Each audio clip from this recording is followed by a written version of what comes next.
It's safe to say that the X-Men movie franchise has lost its way a few times since its debut in 2000. In fact, when you look back, it's quite remarkable that the series managed to recover from The Last Stand, X-Men Origins, and the most recent disappointment of Apocalypse. But then I suppose you can take those losses if your franchise also has high points as high as Logan X2 and Deadpool 2. X-Men Dark Phoenix, however, is Fox's superhero swan song, and it currently sits on just 23% on Rotten Tomatoes, while also managing to earn the worst ever opening for an X-Men movie, estimated to lose over $100 million when all is said and done. This movie was supposed to be the start of a new trilogy, as well as ushering in something new with New Mutants, so how did it all go so terribly wrong?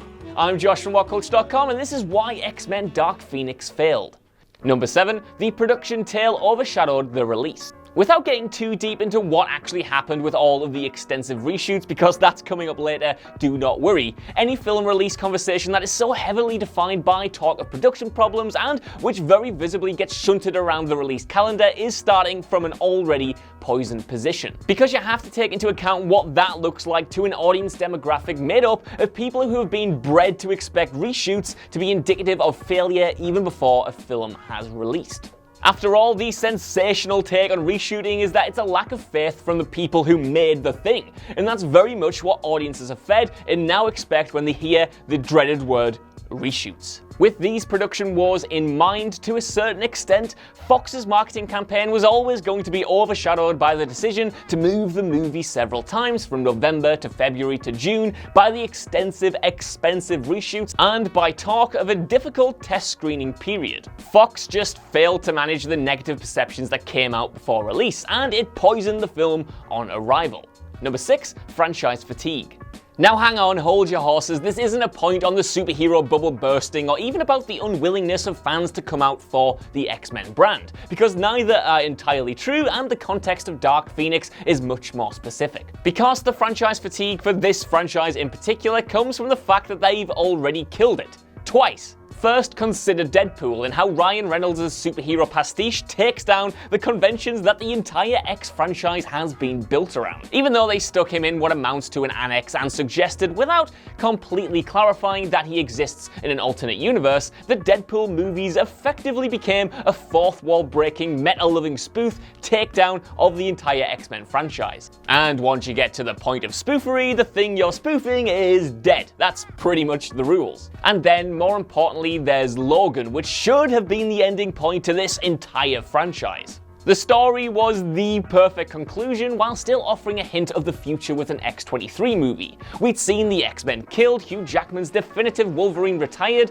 and something that just all around felt like the perfect full stop. To then reset and have to get back into continuing a story off the back of Apocalypse, which hadn't gone down too well with fans anyway, was enough to give viewers kind of a whiplash. And that's because for a chunk of the audience, they'd already said goodbye to this franchise. Number 5. The rewritten third act. There has been some talk that Dark Phoenix was rewritten over concerns that it was too much like Captain Marvel, partly because James McAvoy hinted as much in an interview before the movie came out, but according to Deadline, that's just not true.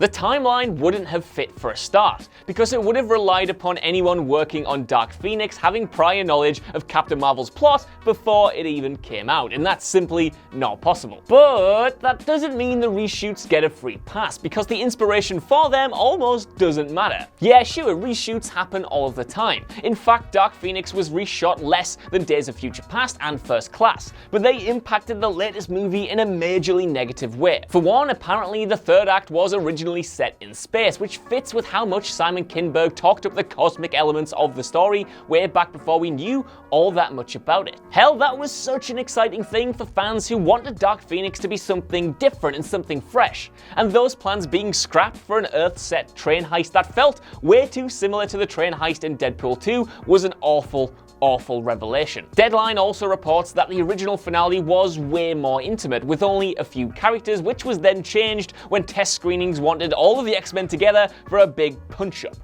Because we haven't seen that before, have we? Again, it's impossible for any movie to really get over negative earworms, and something as instantly markable as the story that Kinberg and Fox scrapped the original ending and rewrote it is a killer. Number 4, it is way too serious.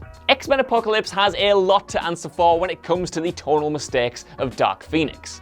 That campier, sillier film tanked critically and was widely called the worst X-Men movie ever, even if that's probably a little bit harsh, with particular focus being on the more outrageous elements and the slightly strange tone. Detractors said it was way too camp, too zany, and that Oscar Isaac's titular villain was far too pantomimey. Naturally, because these were the issues that were fingered as the reasons that the film failed, it made everyone involved promise that the next time things would be grittier and better. According to The Hollywood Reporter, Fox execs set out to make the anti-apocalypse, with the next movie wanting a much darker film. The problem with that is Fox released it during a time where you don't release dark films. Say what you want about the shifting release patterns of recent years, but summer blockbusters are not dark or complex, and even if Dark Phoenix fails to be as complex as it wanted to be, it did have those aspirations. Releasing it in February would have matched its tone far better, because it's fundamentally an off-season blockbuster. However, Deadline reports that Fox Studios CEO Stacey Snider insisted on the change to June to give Alita Battle Angel more space,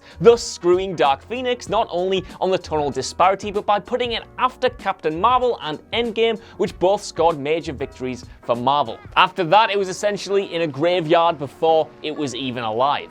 Number 3, the marketing errors. Or the marketing errors. It's fair to say that Dark Phoenix's first trailer didn't exactly light the world on fire, and unfortunately the entire marketing campaign has had its issues. Again, you can't not mention the fact that the studio's publicity team failed to manage the reshoot leaks, but the trailers were a problem as well.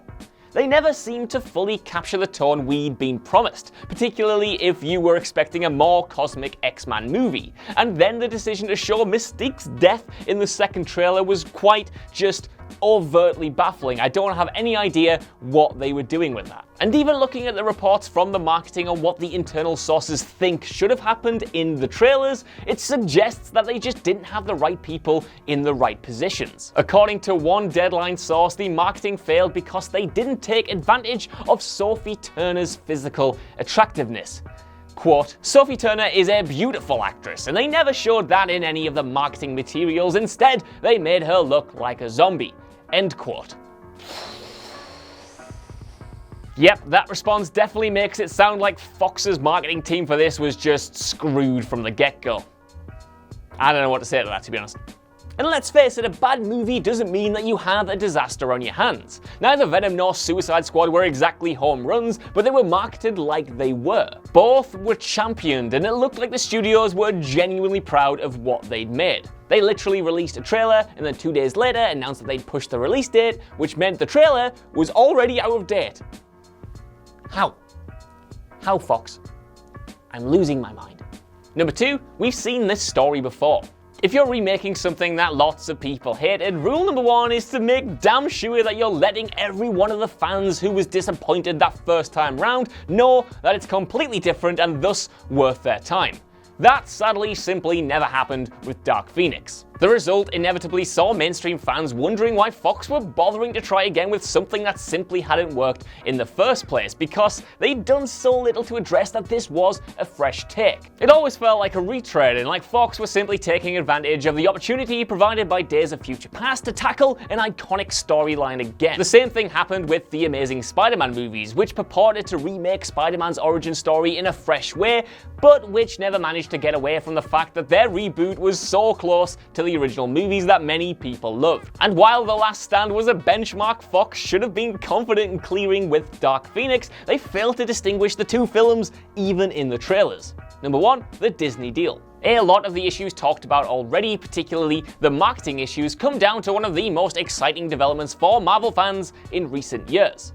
Not long ago, rumors started to swirl that Disney wanted to buy Fox and would be able to bring key Fox-owned Marvel characters over to the Marvel Cinematic Universe, like the X-Men. Naturally, we all lost our minds over how exciting it would be to have an X-Men vs. Avengers movie, or at least I did. According to reports for insiders at Fox, the impending deal was more nightmarish. The looming reality led to big changes at an executive level, particularly in the marketing department, meaning that filmmakers were stuck dealing with new executives in every new meeting. And that's far from ideal when you want to get a clear advertising message out to the people. And then there's the way the Disney deal impacted fans as well. The minute we started to think about the possibility of an X-Men movie in the MCU, both Dark Phoenix and New Mutants became inherently redundant. They weren't the X-Men movies fans really wanted to see, because those ones we were reportedly told wouldn't be made for years yet. But they were still coming, and their shadows loomed large over two movies that looked like little more than unwanted hangovers for Disney. Whether that's anywhere near the truth or not, Dark Phoenix became a loose end in fans' eyes, and while some might have seen it as a free swing for the fence with no stakes going forward,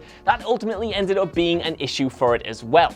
We were basically presented with a strange situation where we knew a reboot was coming, but the thing being rebooted hadn't even been released yet. That was, frankly, never ideal. So that's why Dark Phoenix failed. It was certainly a mess of a movie in all departments. But I want to know what you guys think down in the comments below. Did you actually enjoy the film, or are you looking forward to its inevitable reboot under Marvel? Either way, could you give us a like, share, subscribe, and head over to whatculture.com for more lists and news like this every single day. Even if you don't, though, I've been Josh. Thank you for watching, and I'll see you soon.